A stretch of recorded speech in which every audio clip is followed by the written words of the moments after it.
آج یہ جتنا بھی ہمیں یہ معاشرہ نظر آ رہا ہے، یہ بگاڑ جو ہمیں نظر آ رہا ہے، معاشرے کی یہ تباہی جو ہمیں نظر آ رہی ہے، اس کی اصل وجہ یہ ہے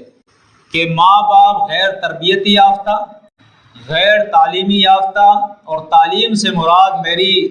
دنیائی تعلیم نہیں ہے، تعلیم سے مراد دین کی تعلیم ہے۔ دنیائی تعلیم میں تو لوگ، دنیا نے بڑی ترقی کی ہے،